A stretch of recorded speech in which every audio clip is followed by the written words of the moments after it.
అసలే చలికాలం చాలా చలి పెడుతుంది. పొద్దుగాల లేవగానే వేడి వేడిది ఏదైనా కడుపులో వేస్తే ఎంత హాయిగా ఉంటుంది. అందుకే ఇప్పుడే పూజ కంప్లీట్ చేసేసుకొని వంటగదిలోకి అయితే వచ్చేసాను. రాగానే నైట్ మిగిలిపోయిన అన్నం నన్నైతే దీనంగా చూస్తుంది. అసలు నైట్ మిగిలిపోయిన అన్నం అనడం కంటే నైట్ వండిన అలాగే పెట్టారు తినకుండా అనడం బెటర్ అండి అసలు.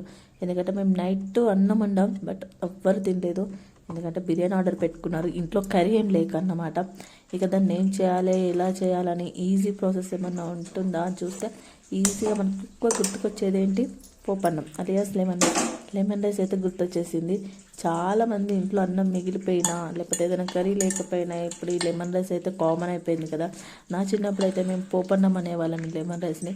అన్నం మిగిలిపోయినా కానీ అసలు కర్రీ ఏం లేకపోయినా బాక్స్లకి కాలేజ్కి వెళ్ళినప్పుడు ఈ చాలా త్వరగా అయిపోయి లెమన్ రైస్ అయితే చేసి పెట్టేసేవాళ్ళు.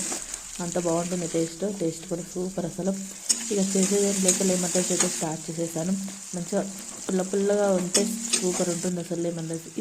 అప్పుడైతే ఏం లేకుంటే ఒక ఎగ్ అయినా లేకపోతే ఇలా లెమన్ రైస్ చేసి పెట్టేవాళ్ళు. ఇప్పుడు మాత్రం టమాటా రైస్ అని కొత్తగా వచ్చింది కదా. టమాటా రైస్ కొత్తగా ఏం రాలే, బట్ మాకు తెలియదు, మేము ఊర్లో ఉండేవాళ్ళం కాబట్టి మాకు తెలియదు. మాకు ఓన్లీ లెమన్ రైస్ ఆలియాస్ పోపన్నమే తెలుసు.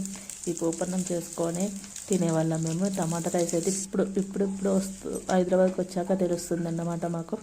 ఇక లెమన్ రైస్ అయితే అయిపోయింది. ఇక వేడిగా లెమన్ రైస్ పొగలు వస్తుంటే తింటుంటే సూపర్ అనిపించింది పొద్దున్న. ఎందుకంటే బయట చల్లగా ఉంది, ఇంట్లో వేడి అన్నం తింటే సూపర్ ఉంది అసలు. ఇంక ఇంట్లో వల్ల కూడా లేవగానే వేడి లెమన్ రైస్ అయితే పెట్టేసాను. అందరు హ్యాపీగా తినేసారు. ఇలా నైట్ వండిన అన్నం వేస్ట్ కాకుండా ఇలా లెమన్ రైస్ అన్న టమాటో రైస్ అన్న ఏదైనా ఒకటి చేసేసుకోండి. అన్నం మాత్రం వేస్ట్ చేయొద్దు. ఫుడ్ ఎంత కష్టపడితే రైతులు ఎంత కష్టపడితే మనకు వస్తుందో మనం ఈజీగా పారేస్తుంటాం. అలా ఎవ్వరు చేయకండి, దాని వెనుక చాలా కష్టం ఉంది.